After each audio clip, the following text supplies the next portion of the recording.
Nah, inilah yang disebut pemerasan politik, saudara.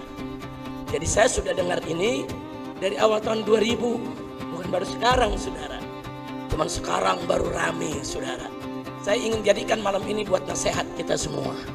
Tolong, kalau besok santri-santri atau pemuda-pemuda Islam dimanapun Anda berada, Subhanul Yom Rijalul Ghad, ingat, pemuda hari ini besok akan jadi pemimpin. Jaga sejarah hidupmu.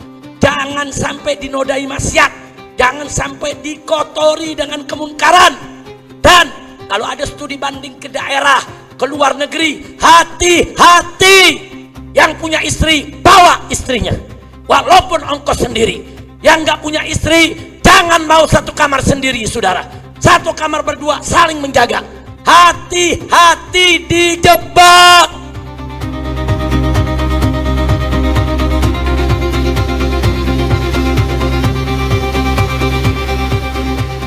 Assalamualaikum warahmatullahi wabarakatuh.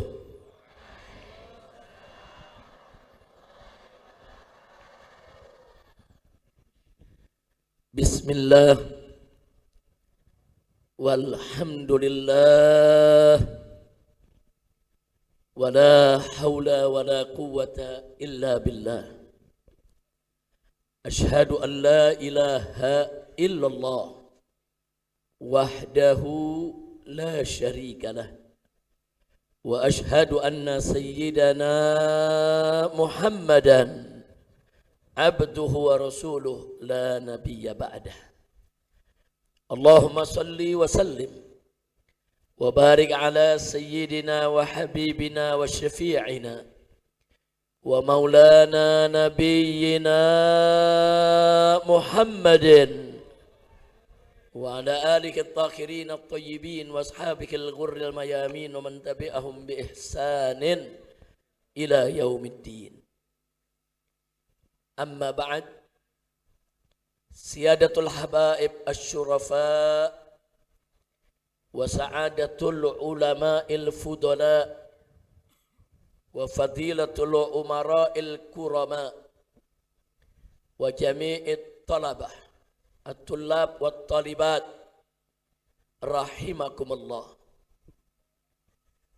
Fi hadhihi al-munasabati as-sa'idah wa bimithli hadzal ijtima'il mubarak liistiqbali qudumi syahr Ramadan al-mubarak, la ansa an usiyakum jami'an wa nafsi bitaqwallah wa bita'ati Rasulillahi sallallahu alaihi wasallam.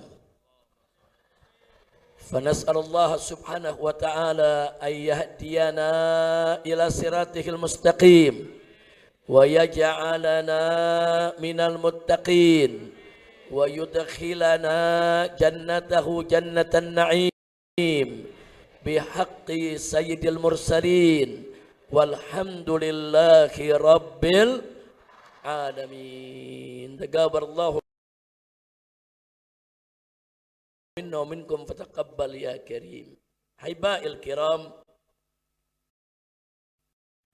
satu kebahagiaan bagi saya khususnya dan satu kehormatan pada hari ini saya bisa hadir kembali di pondok pesantren Qudratullah yang kita cintai ini. Dulu pertama kali saya datang tahun 2014. Kemudian lanjut 2015. Ketika itu ada peresmian Pondok Pesantren Putri. Nah, saat itu masih ada guru besar kita, sahabat saya tercinta, seperjuangan dengan kami, yang luas ilmunya, mulia akhlaknya, dan betul-betul mendukung saudara segala bentuk perjuangan Islam, apakah itu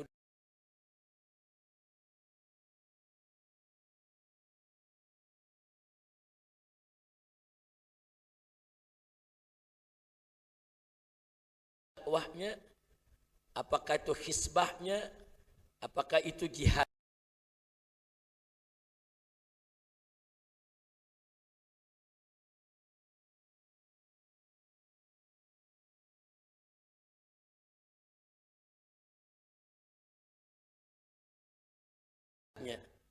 yaitu guru kita semua, Syekhunal Walid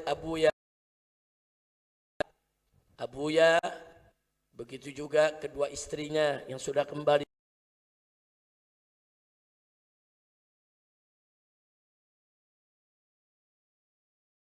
juga baca tahlil dan lain sebagainya untuk menghormati beliau, karena hubungan kita dengan mereka yang sudah meninggal dunia nggak putus begitu saja. Nah, jadi terus kita sambung silaturahim kita dengan guru-guru kita yang sudah meninggalkan kita dengan mendoakannya, mengingat kebaikannya, mengamalkan ilmu yang diajarkannya, dan melanjutkan perjuangannya, insya Allah. Dan saya lebih berbahagia lagi, anak-anak beliau, putra-putra beliau terus melanjutkan perjuangan ayahanda.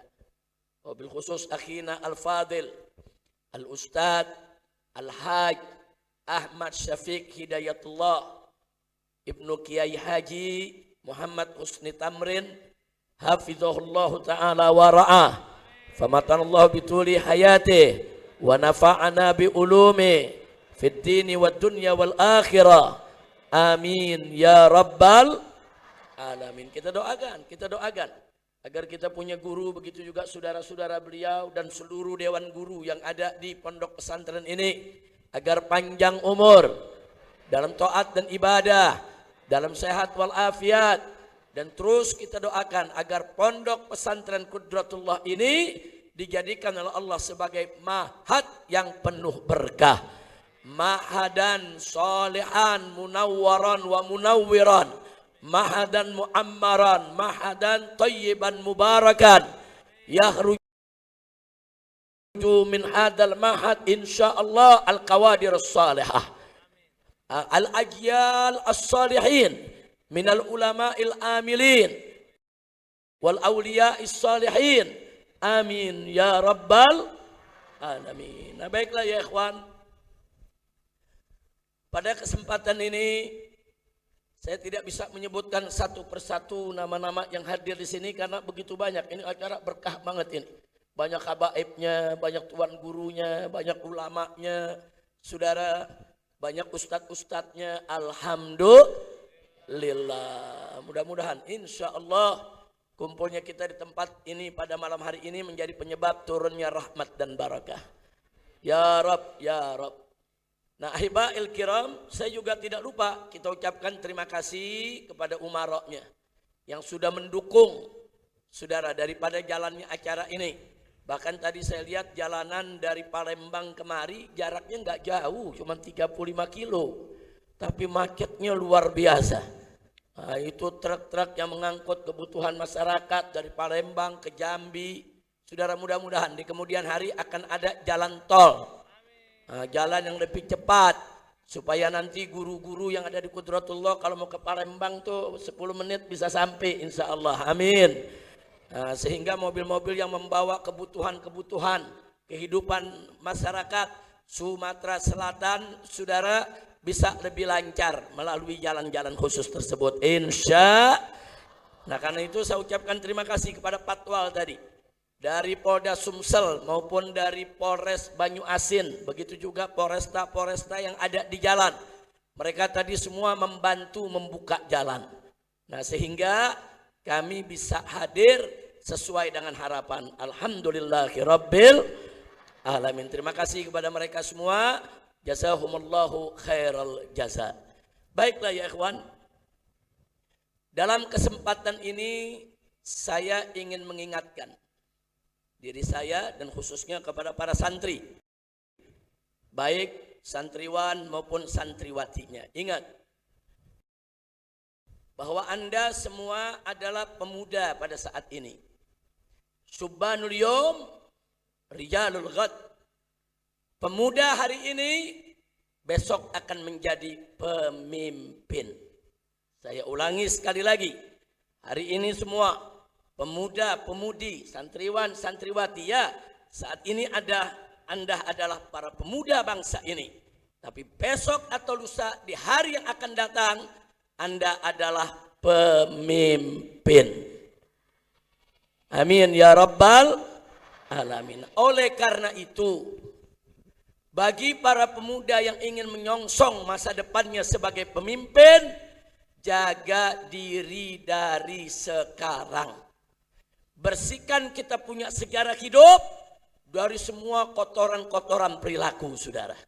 Karena begitu seorang pemuda mengisi masa mudanya dengan aneka perilaku yang tidak terpuji, itu akan menjadi catatan sejarah. Begitu dia jadi pemimpin, keburukannya akan dibongkar semua, saudara. Dan itu berbahaya.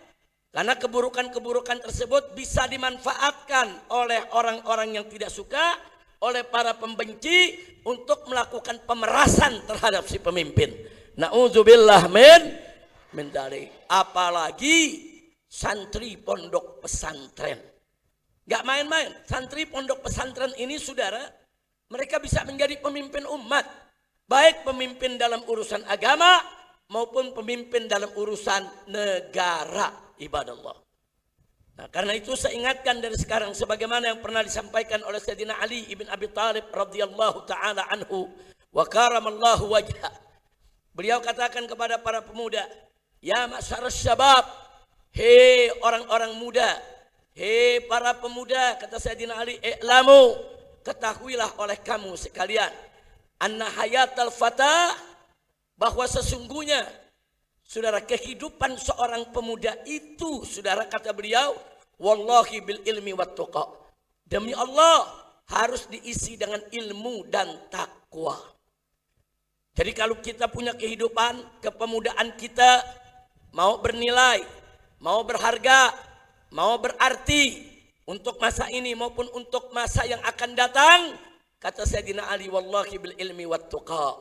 Demi Allah, isi masa muda kamu sekalian dengan ilmu dan takwa.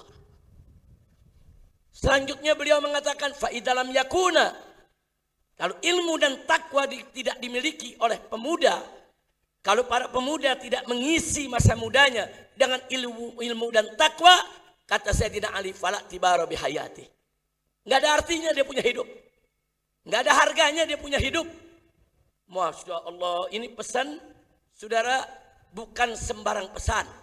Pesan khusus yang disampaikan oleh beliau sebagai sahabat Nabi, saudara, sepupu Nabi, yang juga merupakan menantu Nabi dan merupakan jaddul habaib, kakek dari para keturunan Nabi, saudara. Dan beliau sudah buktikan dalam hidupnya. Sayyidina Ali bukan sekedar berpesan, tapi sebelum beliau berpesan, beliau sudah tunjukkan semasa hidupnya. Dari kecil beliau dipelihara oleh Nabi. Dari kecil beliau sudah dipelihara oleh Nabi. Bahkan anak kecil pertama yang masuk Islam ya Sayyidina Ali, saudara. Dididik langsung oleh Nabi, saudara. Beliau isi masa mudanya dengan ilmu, dengan takwa. Sehingga di kemudian hari Ali tumbuh sebagai seorang pemimpin yang luar biasa. Alhamdulillah. Apalagi para santri, tadi sudah saya katakan, Anda ini murid pondok pesantren, ini kedudukan Anda lebih strategis lagi, bisa menjadi pemimpin agama, bisa juga menjadi pemimpin negara, saudara. Sekurang-kurangnya kalau orang masuk pesantren yang ada di kepalanya, bayangannya ke depan, mudah-mudahan saudara bisa menjadi ulama yang mengamalkan ilmunya. Ulama yang mengamalkan ilmunya, yang ucapannya dengan perbuatannya seiring sejalan. Dan jangan main-main Pak Bu ya, jangan main-main santriwan dan santriwati, jangan main-main. Ini para talib maupun talibah, tilmiz maupun tilmizah, murid maupun muridah, jangan main-main. Sekurang-kurangnya kita daripada mereka yang sekolah di pondok pesantren, ke depan bisa menjadi ulama yang mengamalkan ilmunya. Ulama yang menjadi pelita di tengah-tengah kehidupan umat Islam, saudara. Dan ini cita-cita yang luar biasa. Cita-cita yang agung. Bukan jadi presiden, bukan jadi menteri, bukan jadi pejabat. Tapi cita-cita yang agung adalah menjadi ulama. Itu cita-cita yang begitu agung. Kenapa? Sebab ulama itu punya kedudukan yang begitu tinggi. di sisi Allah, di sisi Nabi, begitu juga di tengah umat Islam. Mudah-mudahan semua di sini insya Allah Allah bukakan pintu untuk menjadi ulama yang amilin, menjadi aulia yang solihin. Amin ya rabbal alamin. Mari kita buktikan saudara. Jadi kita kalau bicara harus punya dalil. Nah, bukan sekedar bicara tanpa dalil. Ahlus sunnah itu cirinya begitu. Ahlus sunnah wal jamaah di mana-mana kalau mengucapkan sesuatu atau berbuat sesuatu, dia mesti punya dalil, saudara.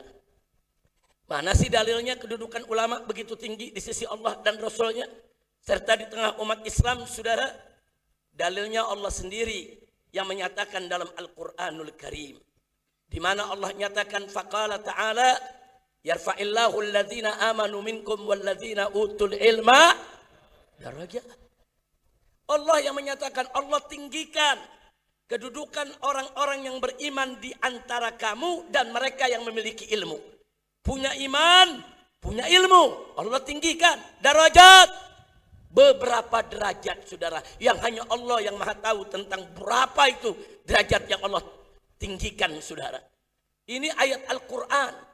Allah yang menyatakan bahwa ulama itu punya kedudukan yang tinggi, dimuliakan oleh Allah saudara, dan ditinggikan derajatnya oleh Allah subhanahu wa ta'ala.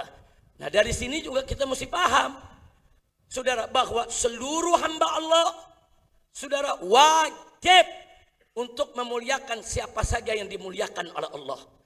Wajib saudara untuk meninggikan derajat siapa saja yang ditinggikan oleh Allah. Nah kalau Allah sudah menyatakan Allah meninggikan derajat ulama, Allah memuliakan ulama, maka wajib kita memuliakan ulama dan meninggikan derajat ulama. Wajib. Ini sengaja saya tekankan begini karena zaman sekarang ini saudara sudah mulai ada kelompok-kelompok yang berani hina ulama, hina kiai saudara.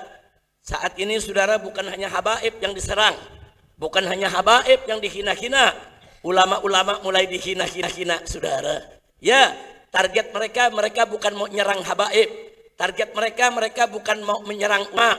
Target mereka mau menyerang Islam. Tapi bagaimana cara menghancurkan Islam?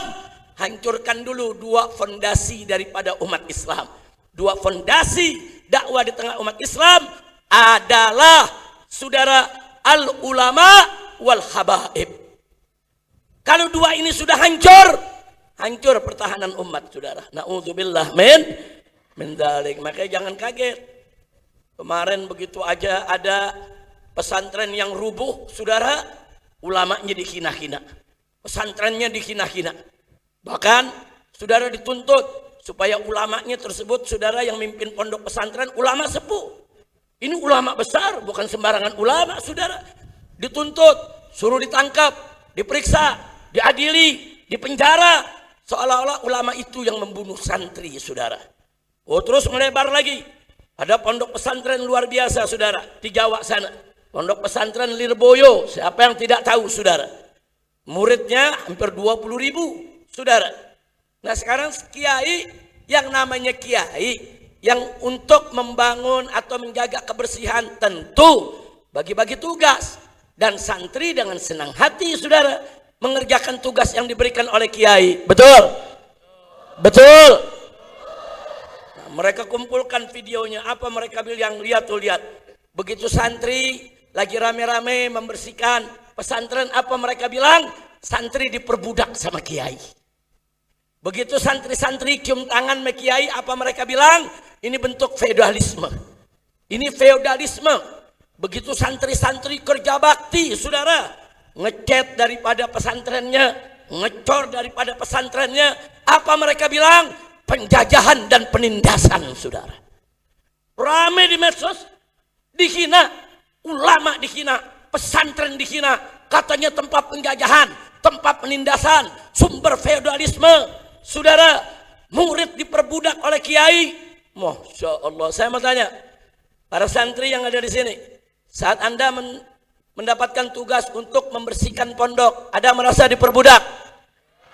Ada yang merasa diperbudak? Anda dapat tugas dari kiai, senang tidak? Gembira tidak? Ridho tidak? Ikhlas tidak? Takbir. Sallu ala nabi. Itu tuduhan-tuduhan seperti itu, saudara. Untuk apa? Untuk mendegradasi ulama. Supaya ulama itu dipermalukan, saudara. Supaya apa? Supaya citranya rusak. Supaya pengaruhnya ambruk, saudara. Supaya perannya, saudara, menjadi terganggu di tengah-tengah umat.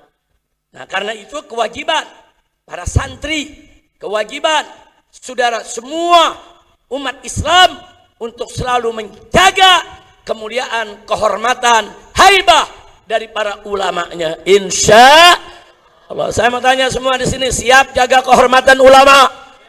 Siap jaga kehormatan ulama? Siap muliakan ulama? Siap tinggikan ulama? Takbir. Sallu ala nabi. Terus ada yang nanya, Habib Rizik, ulama kan ada dua. Ada ulama khair, ulama yang baik. Ada ulama su, ulama yang jahat. Ini yang dimuliakan yang mana? Oh tentu yang dimuliakan adalah ulama yang khair, ulama yang baik. Terus ada yang tanya lagi, ciri ulama yang baik bagaimana? Supaya kita tahu. Saudara, untuk tahu ciri ulama yang baik mudah. Mudah. Hanya ada satu ciri yang mesti kita perhatikan, saudara. Apa itu gerangan? Allah berfirman dalam Al-Quranul Karim, faqala ta'ala, innama yakhshallaha min ibadihil ulama. Sesungguhnya hamba-hamba Allah yang betul-betul takut kepada Allah adalah al-ulama. Allah kasih kabar kita, ulama yang baik itu ulama yang takut kepada Allah. Jadi kalau kita mau tahu ada orang disebut ulama, saudara, betul gak dia ulama yang baik? Simple, lihat dia takut kepada Allah atau tidak. Kalau dia takut kepada Allah, takut dia berbuat dosa, takut dia meninggalkan kewajiban, saudara, betul-betul dia taat kepada Allah, menjauhkan diri daripada segala maksiat, ucapannya dengan perbuatannya seiring sejalan, saudara. Nah, ulama-ulama seperti ini yang betul-betul takut kepada Allah, merekalah ulama-ulama yang khair, saudara. Tapi kalau ada orang mengklaim dirinya ulama atau diulamakan oleh orang lain, saudara, tapi dia selalu melanggar perintah Allah, dia tinggalkan kewajiban, dia berbuat dosa, bahkan kadang-kadang terang-terangan dia melakukan dosa, dia menjual ayat, ucapan dan perbuatan tidak seiring sejalan, dia putar balik hadis, dia putar balik ayat Quran, dia halalkan yang haram, dia haramkan yang halal. Inilah ulama yang tidak takut kepada Allah. Merekalah ulama su, ulama yang jahat, buruk, saudara. Makanya saya katakan simpel, mudah. Mau tahu mana sih ulama yang baik dan yang nggak baik? Ulama banyak, saudara. Nah, cara mengenalinya lihat aja, dia menghalalkan yang haram apa enggak? Dia mengharamkan yang halal apa enggak? Dia mengatakan yang hak itu hak, yang batil itu batil apa enggak? Kalau dia takut kepada Allah, maka dia ulama yang baik. Kalau dia tidak takut kepada Allah, maka dia adalah ulama yang buruk. Saya punya istilah, ulama ada dua. Satu ada ulama, dua ada ulama-ulamaan. Ada ulama, ada ulamaan. Ulama ngajak kita ke sorga, amin. Ulama-ulamaan ngajak kita ke sorga-sorgaan. Ulama-ulamaan ngajak kita ke sorga-sorgaan. Nah, saya mau tanya nih semua santri, mau masuk sorga-sorgaan atau sorga? Mau masuk ke sorga apa sorga-sorgaan? Kalau mau masuk ke sorga, maka wajib ikut ulama. Kalau ikut ulama-ulamaan, berarti dituntun masuk ke sorgaan. Na'udzubillah min dzalik. Enggak sampai di situ, saudara. Enggak sampai di situ. Pentingnya kedudukan ulama, saudara, di sisi Allah dan Rasulnya juga di tengah umat, Allah menjadikan mereka sebagai sumber rujukan. Allah perintahkan dalam Al-Quran, faqala ta'ala fas'alu ahla dzikri in kuntum la ta'lamun. Hei orang beriman, hei orang Islam, ini Allah yang perintahkan fas'alu. Tanyalah kepada siapa? Ahla dzikir. Siapa itu ahla dzikir? Al-ulama wal fuqaha, orang-orang yang betul-betul menguasai urusan agama. Kata Allah, tanya mereka, in kuntum la ta'lamun, manakala kamu tidak tahu tentang sesuatu. Jika kamu tidak mengetahui tentang suatu perkara, apalagi dalam urusan perkara agama, Allah yang suruh tanya ulama. Nah ini dalil betapa pentingnya kedudukan ulama di tengah umat Nabi Muhammad Sallallahu Alaihi Wasallam, saudara. Bahkan di hadis yang lain Nabi mengatakan, saudara, al ulama warasatul anbiya. Ulama itu pewaris Nabi. Subhanallah. Ulama itu kedudukannya tinggi, saudara. Kalau habaib zuriyah Nabi, keturunan Nabi, sedangkan ulama adalah pewaris Nabi. Mewarisi ilmunya, mewarisi akhlaknya, mewarisi tanggung jawabnya, mewarisi dakwahnya, saudara. Bahkan mewarisi resiko perjuangannya. Dulu Nabi berjuang, dihina-hina. Para ulama waris Nabi juga dihina-hina saat ini, saudara. Dulu Nabi berjuang, difitnah. Berapa banyak ulama-ulama waris Nabi zaman ini difitnah, saudara. Jadi ulama yang pewaris Nabi itu mewarisi ilmunya Nabi, mewarisi akhlaknya Nabi, mewarisi dakwahnya Nabi, saudara. Bahkan mewarisi resiko dakwahnya Nabi.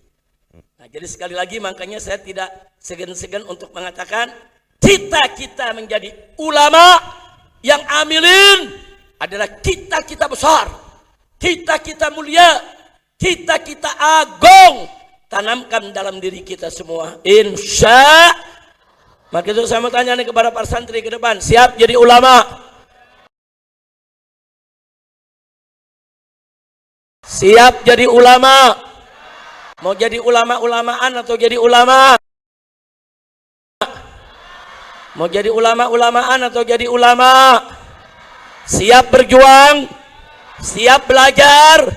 Siap semangat? Takbir. Saudara, ulama itu enggak jadi begitu saja. Mau jadi ulama ya belajar.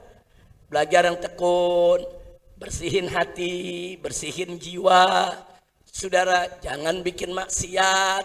Kalau mau jadi ulama, Al-Imam Asy-Syafi'i radhiyallahu taala anhu pernah mengeluh kepada gurunya, yaitu Imam Waqi', saudara, guru Imam Syafi'i.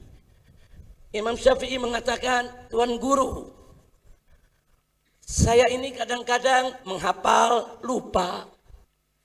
Belajar kadang-kadang kalau lagi gampang-gampang, lagi sulit-sulit. Minta nasihat dari gurunya supaya belajarnya mudah, menghafalnya cepat, ilmu bisa diserap semua." Jawabnya singkat, saudara. Imam Syafi'i diingatkan, dan ini buat kita semua. Apa jawabnya, saudara? Al ilmu nurun fala tutfihu bil maksiyah. Ilmu itu cahaya, jangan kau padamkan dengan maksiat. Masya Allah. Jadi para santri, baik yang tilmiz maupun tilmizah, saudara, kalau kita sulit menghafal, sulit memahami pelajaran, saudara, sulit mengerti, sulit di dalam mempelajarinya, saudara, introspeksi diri. Bagaimana cara mengintrospeksi diri? Coba lihat, dosa apa yang kita lakukan selama ini? Maksiat apa yang kita kerjakan selama ini? Sebab ilmu itu nur, cahaya. Ilmu itu nur, maksiat yang memadamkan cahaya, saudara. Makin banyak maksiatnya, makin padam cahaya daripada ilmu pengetahuannya. Makin bertumpuk maksiatnya, akan makin sulit dia mendapatkan keberkahan ilmu pengetahuan agama. Oh, ada yang mengatakan, Habib, di pesantren nggak ada maksiat, Habib. Yang benar nggak ada maksiat. Ada gak? Ada gak? Nggak ada, yakin nggak ada. Saya mau tanya nih santri, kadang-kadang ada gak yang ngeganggu kawannya? Ada gak? Maksiat bukan tuh? Maksiat saudara. Nah, ada gak yang pakai sendal temennya tanpa izin? Banyak jawabnya. Ayo saya mau tanya, itu ma'ruf apa munkar? Taat atau maksiat? Iya saudara, kadang-kadang anak laki ada yang picinya hilang, ada yang pulpennya hilang, ada yang bukunya hilang. Saya mau tanya, maksiat bukan itu? Maksiat kalau orang ambil tanpa izin saudara. Simpel. Kadang-kadang ini punya temen nih dipakai nggak apa-apa lah, temen juga nanti memaklumi. Belum tentu. Bahkan maaf, saat ini berapa banyak saudara murid-murid sekolah baik pesantren maupun sekolah umum yang kadang-kadang nggak masuk akal. Dia bully kawannya, dia hina kawannya, dia sakiti kawannya, sehingga santri yang dibully tersebut nggak betah, dia nggak bisa belajar. Dia ngadu ke orang tuanya, ibu, bapak pindahkan saya dari sini. Saya di sini dihina terus, saya ditempelengi, saya dimusuhi sama kawan-kawan. Saya minta pindah. Banyak kejadian saudara. Nah jadi jangan berpikir kalau di tempat pesantren itu tidak ada maksiat, ada. Tapi memang tidak seperti maksiat yang di luar, saudara. Kalau di luar tuh udah super maksiat, saudara. Kalau di luar tuh udah dosanya udah besar-besaran, saudara. Tapi di pesantren, kalau nggak dikontrol dengan baik oleh kiainya, oleh guru-gurunya, saudara. Berapa banyak murid-murid yang akhirnya tidak punya kesadaran diri, mereka melakukan berbagai macam kesalahan. Ingat, begitu Anda melakukan kesalahan, menyakiti kawan, saudara, membuli kawan, atau mengambil saudara dengan cara-cara yang haram, mencuri barangnya, atau memakai barangnya tanpa izin, maksiat-maksiat tersebut akan memadamkan cahaya ilmu. Tapi kalau kita bersih, tertib, disiplin, tidak membuli kawan, tidak menghina kawan, bahkan kita bantu, kita lindungi kalau ada kawan yang dibuli, saudara. Tidak mencuri barang kawan, tidak memakai barang kawan tanpa izin. Kalau dia mau pakai dia pinjam, dia ajukan izinnya, saudara. Nah santri-santri yang seperti inilah akan mudah untuk menghafal, akan mudah untuk menimba ilmu, akan mudah untuk memahami pelajaran, insya Allah. Maka itu saya mau tanya semua di sini, siap taat kepada Allah, siap di pesantren tanpa maksiat, takbir, sallu ala nabi. Saudara, saya mau buktikan hubungan maksiat dengan keberkahan ilmu, saudara. Dulu di zaman ulama salaf kita, zaman Imam Abu Hanifah, zaman Imam Malik, zaman Imam Syafi'i, zaman Imam Ahmad, saudara, itu yang namanya fasilitas belajar itu masih sangat minim. Al-Quranul Karim belum dicetak. Kalau mau punya Quran, apalin sendiri. Imam Syafi'i umur 7 tahun sudah hafal Quranul Karim. Atau kalau yang sulit menghafal, dia mesti tulis tuh Al-Quran 30 juz, saudara. Belum ada cetakan seperti sekarang. Al-Quran mudah kita cari mushafnya, kita bisa beli di toko kitab, saudara. Di pesantren ada ribuan mushaf bisa kita dapatkan. Ulama-ulama dulu, saudara, mau dapat mushaf Al-Quran hanya 2 jalan. Hafal kan? 30 juz. Atau dia tulis 30 juz, saudara. Kalau nggak ada itu, nggak dapat dia. Beda dengan zaman sekarang. Zaman sekarang kita mudah mendapatkan Al-Quran. Bahkan di dalam handphone ada mushaf Quran, saudara. Artinya apa? Zaman sekarang kita lebih mudah untuk memiliki fasilitas keilmuan. Zaman dulu sulit memiliki fasilitas keilmuan. Nggak sampai di situ, hadis. Ulama-ulama dulu kalau mau dapat hadis, mesti keliling, saudara. Dari Mekah ke Madinah, dari Madinah nanti ke Irak, dari Irak nanti ke Yaman. Saudara, dengan seadanya itu kendaraan, bahkan ada yang jalan kaki, saudara. Imam Bukhari bagaimana datang pergi dari satu negeri ke negeri lain hanya untuk mencatat hadis-hadis Nabi. Enggak ada dulu kitab Sahih Bukhari dijual, enggak ada, saudara. Kitab Sahih Muslim dijual di pasar, enggak ada. Saudara, orang mau dapat kitab Sahih Bukhari ya nyalin. Dia salin dari awal sampai akhir, atau dia bayar orang itu menyalini untuk dia baca, saudara. Sulit. Kalau zaman sekarang dengan modal handphone, ribuan kitab hadis ada di dalamnya, saudara. Mau nyari hadis yang mana saja tinggal buka aplikasinya, tulis, saya mau tahu innamal a'malu binniyat, ada di kitab mana saja, disebutin langsung. Oh, ini diriwayatkan kalau Umar Ibn Khattab, oh ini ada di kitab ini, disebutin. Saudara, lengkap. Kadang-kadang kita hanya menulis bin niat. Nah, kita mau tahu bin niat, keluar langsung innamal a'malu bin niat, lengkap dengan perawi dan dengan nilai hadisnya. Jadi zaman sekarang fasilitas keilmuan luar biasa, canggih, serba mudah. Nah, lalu apa yang saya mau sampaikan? Ada yang menarik. Di zaman yang fasilitasnya minim, serba kurang, serba sulit, tapi mampu melahirkan ulama-ulama sekelas Imam Syafi'i, mampu melahirkan ulama-ulama sekelas Imam Abu Hanifah, Imam Malik, saudara, Imam Ahmad ibn Hanbal yang di kepalanya ada 100.000 hadis lebih.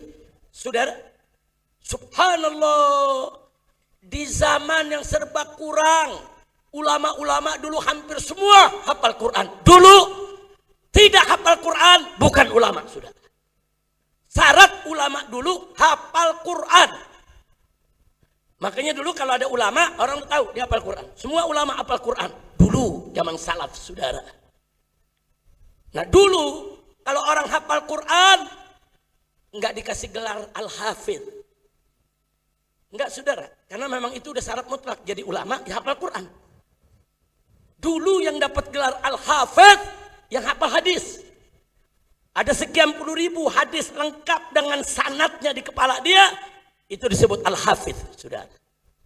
Al-Hafidh Ibn Hajar Al-Asqalani. Al-Hafidh itu disebut Al-Hafidh, saudara. Tapi kalau zaman sekarang, hafal Quran kita sebut Al-Hafidh, saudara. Yang hafal hadis, udah jarang sekali sekarang hafal hadis sampai puluhan ribu, saudara.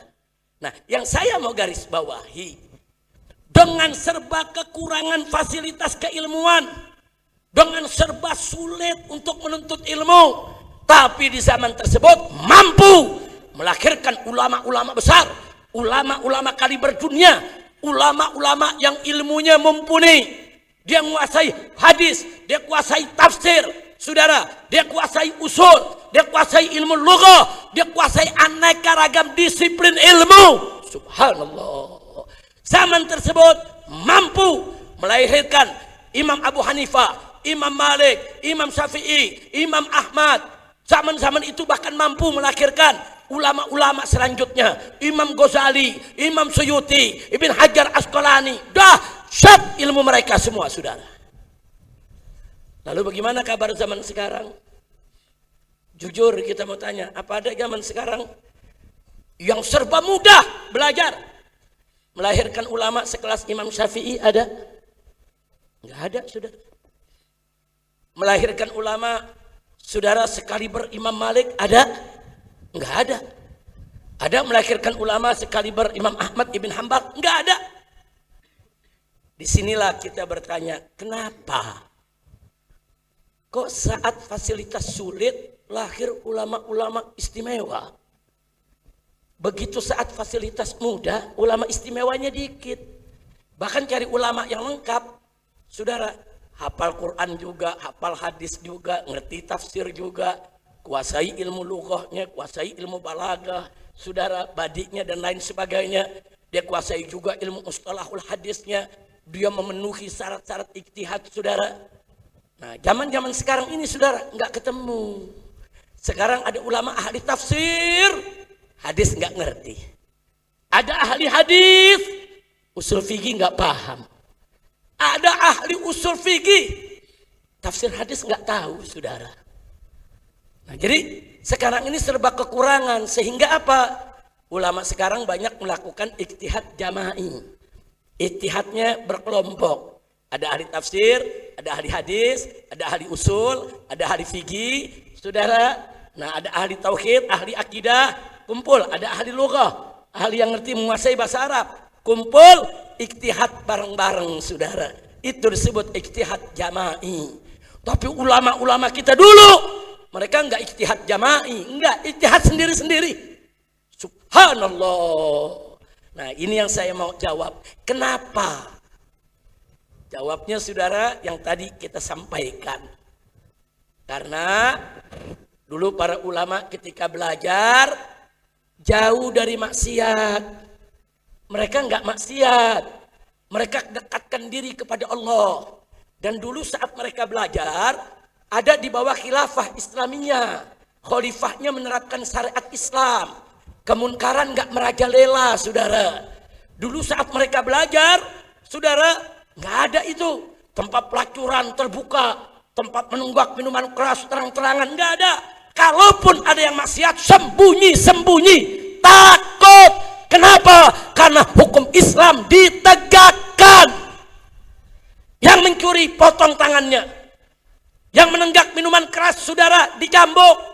Saudara, yang berzina, kalau dia, saudara, anak gadis atau anak bujang yang berzina, dicambuk 100 kali. Kalau dia sudah pernah merasakan hubungan intim dalam pernikahan yang sah, yang disebut dengan istilah muhson, dia berzina, saudara, maka dirajam sampai mati. Nggak berani dulu orang sembarangan maksiat terang-terangan. Jadi lingkungan itu bersih, sehingga aura yang ada di negeri itu aura taat, saudara. Aura taat yang ada. Semua orang merasakan aura taat, sehingga turun keberkahan. Yang belajar, Allah mudahkan, Allah berkahi, sehingga di zaman itu, saudara, melahirkan ulama-ulama kaliber dunia yang menguasai berbagai macam ilmu pengetahuan. Takbir. Nah, sementara zaman sekarang, saudara, banyak negeri udah nggak pakai lagi hukum Islam. Hukum Islam ada yang cuma di kitab, disuruh pelajari di masjid sama di pesantren. Negara nggak mau pakai, saudara. Udah banyak manusia sombong. Dia merasa hukum yang dia buat jauh lebih bagus daripada hukum Allah. Coba kita lihat. Akibatnya apa sekarang? Saudara, di mana-mana ada tempat menenggak arak, ada tempat minuman keras, ada tempat penyebaran narkoba, bahkan kadang-kadang aparatnya, oknum-oknumnya yang ikut menyebarkan narkoba, saudara. Ada apa? Belum lagi tempat-tempat pelacuran. Belum lagi perempuan-perempuan, saudara, yang sekarang ini mutabarrijat. Dia pamerkan itu auratnya, saudara. Kadang-kadang kita udah nggak mau maksiat, dipaksa maksiat. Jalan di jalanan, banyak perempuan yang membuka auratnya, saudara. Jadi kemaksiatan udah di mana-mana. Makanya zaman yang udah penuh dengan kemaksiatan, nggak bisa lagi melahirkan ulama-ulama unggulan sekelas ulama-ulama imam madhab, saudara. Nah, maka itu kita bersyukur, alhamdulillah para kiai bikin pesantren. Dengan santri ada dalam pesantren terlindungi. Nggak boleh keluar dari pesantren, karena begitu dia keluar dari pesantren, saudara, di depan jalan sana banyak maksiat. Nengok kanan maksiat, nengok kiri maksiat, jalan kemana aja maksiat. Alhamdulillah santri, saudara, hidup di pesantren berapa banyak. Pesantren melarang santrinya nggak boleh megang handphone. Pesantren nggak boleh nonton televisi kecuali di waktu-waktu tertentu, saudara. Mungkin ada film Islam atau apa yang diputar, dikontrol oleh gurunya. Supaya apa? Supaya santri-santri jauh dari maksiat, jauh dari kemunkaran. Supaya suasana di pondok pesantren, saudara, yang keluar itu adalah aura taat. Nggak ada aura maksiat, saudara. Nah, aura taat inilah yang membuat santri-santri mudah belajar, mudah menghafal, berkah ilmu, sehingga lulus dari pesantren betul-betul bisa menjadi ulama yang amilin, aulia yang solihin. Amin ya rabbal alamin. Nah kalau gitu pesan gurunya Imam Syafi'i betul saudara, al ilmu nurun, ilmu itu cahaya, wala tudfi'u bil maksiyah, jangan kau padamkan dengan maksiat. Nah karena itu pesan ini juga kita mau sampaikan kepada semua santri. Anda mau mudah belajar, mudah menghafal, mudah mengerti pelajaran yang diberikan oleh guru, jangan maksiat. Maksiat apapun tinggalkan. Kalau terlanjur kita berbuat maksiat, buru-buru istighfar, mohon ampun kepada Allah.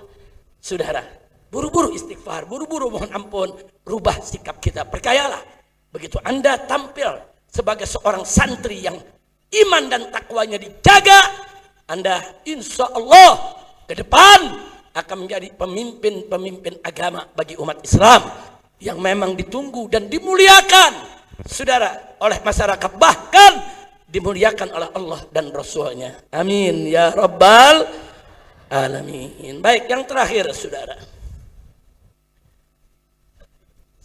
saya mau kaitkan yang terakhir ini tentang Subhanul Yom Rijalul Ghad. Pemuda hari ini, pemimpin hari esok. Ini penting sekali.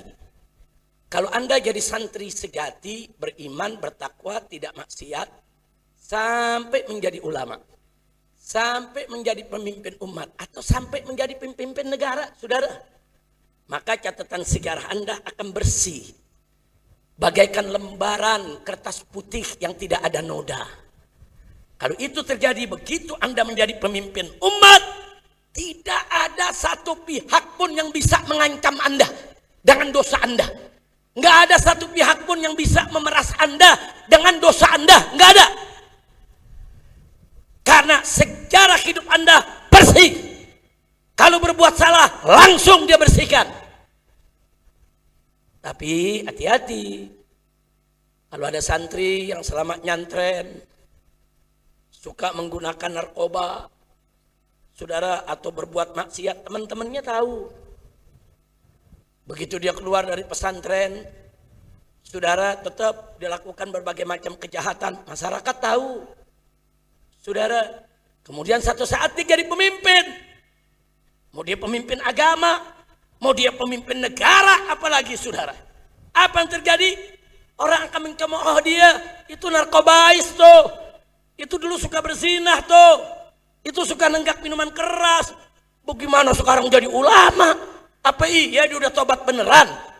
Sekarang dia jadi pejabat negara. Loh, apa betul dia bisa jadi pemimpin negara, mimpin dirinya aja nggak bisa? Masih mending ucapan semacam itu. Ada lagi lebih berbahaya. Dia jadi pejabat atau dia jadi anggota DPR, saudara. Masyarakat yang tahu kesalahan dia, yang pernah ngerekam atau menjadi kawannya, saudara, satu saat didatangi, Anda harus begini, Anda harus begini. Kalau enggak, ini kejelekan Anda kita buka. Ini besok ada pembahasan rancangan undang-undang tentang sesuatu, saudara. Nah, ada kelompok nih mafia. Tahu nih anggota dewan punya dosa nih, saudara. Bahkan ada rekamannya itu dosa, saudara. Akan diperas. Besok ada rancangan undang-undang, kau harus setuju ya. Kalau enggak setuju, ini kejahatanmu akan kami siarkan. Ini kejahatanmu akan kami sebar. Akibatnya, anggota dewan tadi dengan sangat terpaksa dia ikuti. Dia takut, dia malu kalau disebar. Bahkan dia takut kalau dia diberhentikan dengan tidak hormat. Nah karena dia punya dosa yang direkam oleh lawannya, saudara, yang ingin mengendalikan dia, terpaksa dia ikuti kemauan para mafia, saudara. Makanya saya katakan di sini, para santri, para santriwati, semuanya, Anda mau jadi pemimpin masa depan, buat sejarah hidup yang bersih. Kalau sejarah bersih, Anda besok bebas untuk menentukan pilihan. Oh, ini rancangan undang-undang bertentangan dengan hukum Allah, tolak. Oh, ini rancangan undang-undang sesuai dengan Al-Quran dan hadis, perjuangkan. Nggak ada yang bisa paksa dia. Nggak ada yang bisa peres dia, nggak ada yang bisa takut-takuti dia. Kenapa? Dia menjaga sejarah hidupnya dengan baik. Ini amanat saya bukan hanya untuk santri yang ada di Qudratullah, di semua pesantren, bahkan untuk semua pemuda muslim, jaga sejarah hidupmu. Jangan sampai ada catatan-catatan hitam, noda-noda kotor yang kelak akan dijadikan oleh musuh-musuhmu untuk memerasmu, untuk mengendalikanmu, untuk merusak karirmu. Nah, kenapa ini saya sampaikan dengan penuh semangat, saudara? Sekarang lagi ramai di dunia, ada Epstein File. Jadi ada satu orang kaya di Amerika, keturunan Yahudi, saudara. Dia kaya, dia bergaul dengan pengusaha, dengan mafia, dengan pejabat-pejabat dari hampir seluruh dunia, saudara. Dan pejabat-pejabat itu diajak oleh dia, silakan datang ke pulau dia. Dia kasih nama pulaunya Pulau Setan. Pejabat-pejabat itu ditawarkan, sampai di pulau dia, saudara, ditawarkan anak-anak di bawah umur yang masih 12 tahun, 13 tahun, saudara, untuk dinikmati, untuk dipakai oleh pejabat-pejabat tadi, saudara. Minuman keras, narkoba, anak-anak kecil, saudara, disediakan. Nah, orang-orang yang terjebak ini, saudara, tidak sadar kalau semua perilakunya di dalam pulau tersebut direkam oleh CCTV, saudara. Direkam oleh kamera-kamera yang disembunyikan, saudara. Dan mereka nggak pernah tahu kalau itu direkam, saudara. Nah, sekarang begitu mereka pulang ke negeri masing-masing, saudara, maka kartu-kartu mereka ada di tangan Epstein File, saudara. Dia dokumenkan. Sampai sekelas Presiden Amerika kena. Presiden Amerika, saudara, yang sekarang kena. Dibawa ke pulau tersebut, diajak menikmati perempuan-perempuan kecil, dijadikan pedofilia, saudara. Sehingga apa, saudara? Sehingga bisa diperas, kalau harus begini, kalau harus begini. Makanya Amerika selalu membela Israel, walaupun Israel salah. Kenapa? Karena yang membuat file tersebut adalah orang Yahudi. Sudah, dia mau kendalikan dunia. Bukan Trump saja yang kena, Presiden Amerika. Pemimpin-pemimpin Arab, pemimpin-pemimpin negeri-negeri Islam, banyak yang terjebak. Wah, sekarang dunia kaget, saudara. Orang tersebut sudah ditangkap tahun 2016.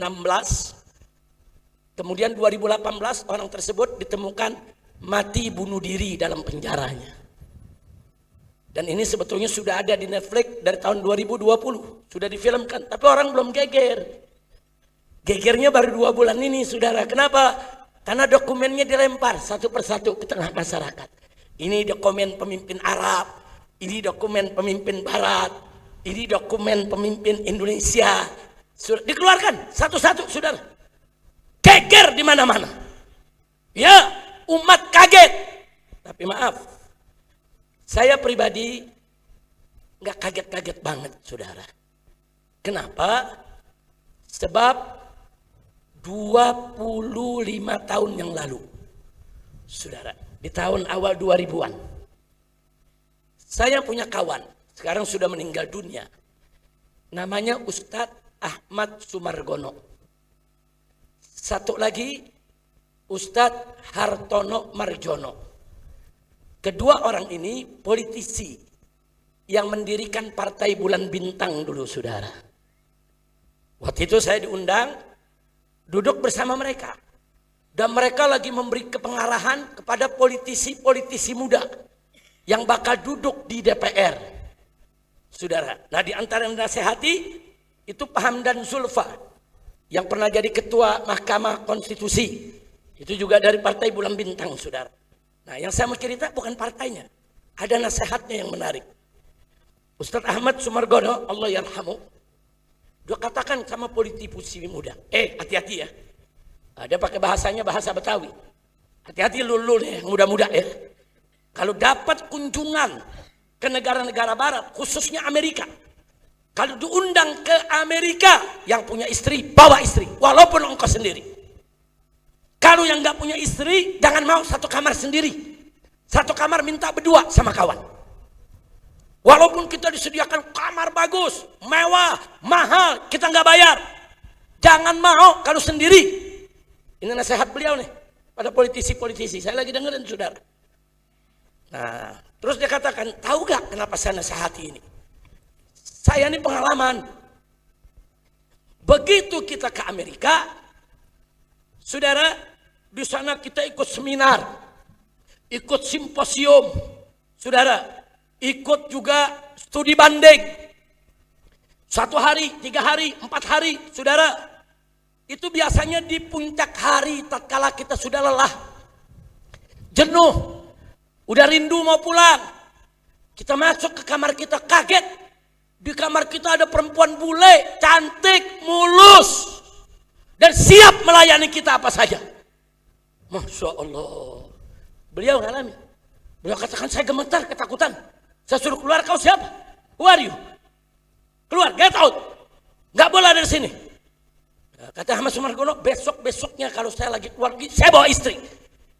Walaupun harus saya ongkosi. Nah sekarang beliau katakan, nah kalau saya aja digituin, apa iya yang lain gak digituin? Kalau saya nolak, yang lain mudah-mudahan nolak semua. Nah kalau ada yang gak nolak, kemudian mereka melakukan perbuatan-perbuatan hina, nista, direkam saudara. Direkam, di sudut-sudut ada kamera-kamera tersembunyi. Saudara, hidden kamera.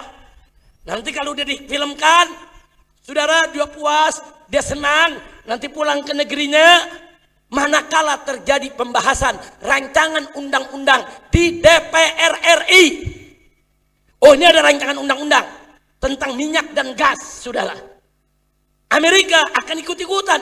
Jangan sampai ada undang-undang yang mempersulit Amerika buka perusahaannya di Indonesia. Apakah itu Freeport, saudara, atau lainnya, saudara. Nah caranya bagaimana? Itu tadi. Begitu ada pembahasan rancangan undang-undang, orang-orang anggota-anggota DPR yang terjebak akan dikirimi berkas, saudara. Ini berkas Anda ya, atau tanggal sekian, bulan sekian, tahun sekian. Ini fotonya, ini filmnya. Anda di situ melakukan perzinahan dengan perempuan-perempuan di Amerika. Nah, Anda kalau besok ada undang-undang yang merugikan Amerika, Anda harus tolak. Harus minta dirubah tuh kalimatnya. Bahkan dia sarankan kalimatnya harus begini. Tidak boleh begini. Kalau Anda tidak kerjakan, besok Anda tolak, lusa film Anda kami sebarkan. Nah, kalau sudah begitu, saudara, berapa banyak politisi yang terjebak? Dia tolak, disebar kejelekannya. Dia tolak, dibongkar boroknya, saudara. Dia terima, dia jadi pengkhianat. Tapi banyak orang lebih suka disebut pengkhianat daripada dipecat, daripada nggak digaji lagi, daripada dipermalukan, saudara. Begitu keluar, dia akan dipermalukan satu negeri. Keluarganya juga nggak bakal mau kenal lagi sama dia. Nah inilah yang disebut pemerasan politik, saudara. Jadi saya sudah dengar ini dari awal tahun 2000, bukan baru sekarang, saudara. Cuman sekarang baru rame, saudara. Maka itu tadi, ini nasihat Ustadz Ahmad Sumargono ini, saya ingin jadikan malam ini buat nasihat kita semua. Tolong, kalau besok santri-santri dari pondok pesantren Qudratullah atau pesantren mana saja, atau pemuda-pemuda Islam dimanapun Anda berada, Subhanul Yom Rijalul Ghad, ingat, pemuda hari ini besok akan jadi pemimpin. Jaga sejarah hidupmu. Jangan sampai dinodai maksiat, jangan sampai dikotori dengan kemunkaran. Dan kalau ada studi banding ke daerah, ke luar negeri, hati-hati. Yang punya istri, bawa istrinya, walaupun ongkos sendiri. Yang nggak punya istri, jangan mau satu kamar sendiri, saudara. Satu kamar berdua, saling menjaga. Hati-hati dijebak. Oh ada yang ngomong, tapi Habib, kalau iman udah kuat kan gak bisa dijebak. Saudara, iman kuat. Kalau dikasih obat tidur, saya tanya, iman kuat, dikasih obat tidur, tidur gak? Dibawain minuman ke kamar, pesen minuman, air mineral dan lain sebagainya. Dibawain, pesen kopi, pesen teh, pesen susu, dipakein obat tidur. Atau dipakein obat perangsang, saudara. Begitu dia minum, dia nggak tahu. Tahu-tahu yang dia minum itu obat tidur. Nah, begitu dia sudah tidur, dimasukin perempuan. Dimasukkan ke tempat tidurnya. Difoto dalam keadaan telanjang tanpa pakaian, saudara.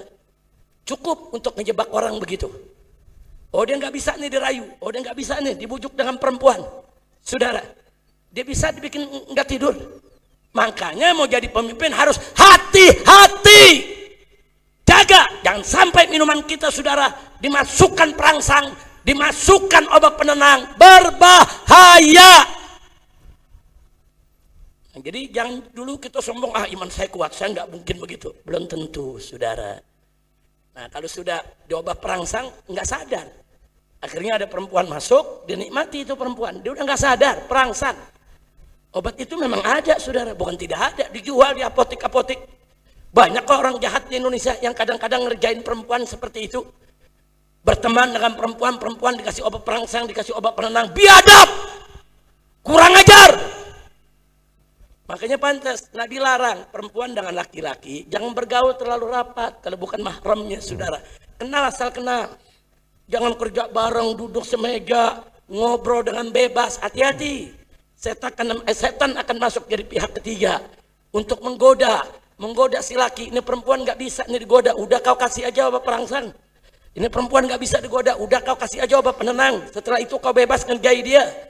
Hati-hati, saudara, pantas. Nabi ngajarin perempuan laki-laki pisah. Jangan buka pintu fitnah. Saya mau tanya semua sebelum saya akhiri. Kira-kira yang saya sampaikan jelas tidak? Jelas tidak? Siap waspada? Siap jaga diri? Siap jadi pemimpin umat yang baik? Takbir! Sallu ala Nabi. Saudara, zaman sekarang yang baik aja bisa difitnah jadi nggak baik, apalagi yang nggak baik. Yang udah baik nih, enggak ngerjain macam-macam, saudara, difitnah, saudara, bisa-bisa. Itu yang nggak ngerjain difitnah, apalagi yang ngerjain. Nah, jadi tolong hati-hati. Subhanallah yawm rijalul ghad. Saya mendaki ke depan, pemuda-pemuda Indonesia tampil sebagai orang-orang baik. Kalau iman Anda kuat, Anda jadi pemimpin, Anda tidak akan korupsi, Anda tidak akan zalim kepada rakyat, dan Anda tidak akan dijebak oleh orang-orang jahat untuk menghancurkan negeri ini, saudara. Kalau Anda menjadi pemimpin yang beriman dan bertakwa, Anda akan jaga rakyat supaya rakyat tidak terjerumus dalam kezaliman, dalam kemunkaran, dalam kebatilan. Dijaga. Jadi pemimpin itu penting. Jangan kita pikir pemimpin itu nggak penting. Penting, saudara. Pemimpin menentukan. Kalau kita dapat pemimpin zalim, pintu kemunkaran terbuka semua. Tapi kalau kita dapat pemimpin yang soleh, iman takwa kepada Allah, semua pintu kemunkaran ditutup oleh dia, insya Allah. Nah, baiklah, sebelum akhirnya sampai pada puncak sambutan saya pada kesempatan malam hari yang berbahagia ini, saya tanya sekali lagi semua, Subhanal yawm rijalul ghad, pemuda hari ini adalah pemimpin hari esok. Siap jadi pemimpin yang baik? Siap jadi pemimpin yang baik? Untuk menjadi pemimpin yang baik, mudanya harus baik. Betul? Untuk menjadi pemimpin yang baik, dari mudanya buat sejarah yang putih cemerlang. Siap? Siap belajar dengan baik? Siap taat dengan baik? Siap catat sejarah yang baik? Takbir! Sallu ala Nabi. Nah, sebetulnya banyak sekali yang ingin saya sampaikan. Saya sudah bicara 1 jam, saudara. Saya pikir untuk hari ini cukup. Ini sebagai support, sebagai motivasi buat semua. Yuk mari belajar dengan baik, belajar dengan semangat, dan belajar dengan taat, insya Allah. Nah, kemudian ingat, ada pesan dari ulama yang mengatakan, saudara, laisal murid man yaftakhir bisyaikhi, walakinnal murid man yaftakhiru bihi syaikhuh. Artinya, bukan santri yang bisanya cuma ngebanggain gurunya. Guru saya hebat, guru saya begini, guru saya begitu. Bukan, itu bukan santri sejati. Memang membanggakan guru kewajiban kita, memuliakan guru kewajiban kita. Semua santri memang harus begitu. Tapi santri sejati adalah man yaftakiru bihi syaikhuh, santri yang dibanggakan oleh gurunya. Begitu Anda dibanggakan oleh guru Anda, ini santri bagus, ini santri pintar, ini santri luar biasa, ini santri yang manfaat, ini santri yang istimewa. Anda dibanggakan oleh guru sebagai santri yang mulia, itulah santri sejati. Kira-kira jelas tidak? Nah, jadi santri sejati bukan bisanya banggain guru. Ya kalau cuma banggain guru, saudara, yang santri main-main juga banggain guru. Tapi santri sejati, di samping dia membanggakan gurunya, dia selalu dibanggakan oleh gurunya, saudara. Saya mau tanya semua yang hadir sini, kalau Anda dibanggakan oleh guru, saudara, senang tidak? Senang tidak? Bangga tidak? Bersyukur tidak? Siap dibanggakan oleh guru? Siap dipuji oleh guru? Belajarlah yang baik, insya Allah. Nah itu yang saya mau sampaikan pada malam hari. Mudah-mudahan pada malam hari ini apa yang saya sampaikan tadi, walaupun hanya 1 jam saja, tapi mudah-mudahan ada hikmah-hikmah yang bisa diambil dan bisa dikembangkan oleh kita agar ke depan kita bisa belajar lebih baik. Kita minta kepada Allah baca surah Al-Fatihah agar dari pondok pesantren Qudratullah ini, saudara, kelak akan meluluskan generasi-generasi Qur'ani, generasi-generasi ulama yang amilin, generasi-generasi aulia yang solihin, generasi-generasi yang dibanggakan oleh Allah dan Rasulnya, generasi-generasi yang dimuliakan oleh Allah dan Rasulnya, generasi-generasi yang bermanfaat bagi keluarga, agama, bangsa dan negara. Ala hadhihi niyyah wa likulli niyatin salihah wa ila hadratin nabiyil mustafa sallallahu alaihi wasallam bisiril fatihah.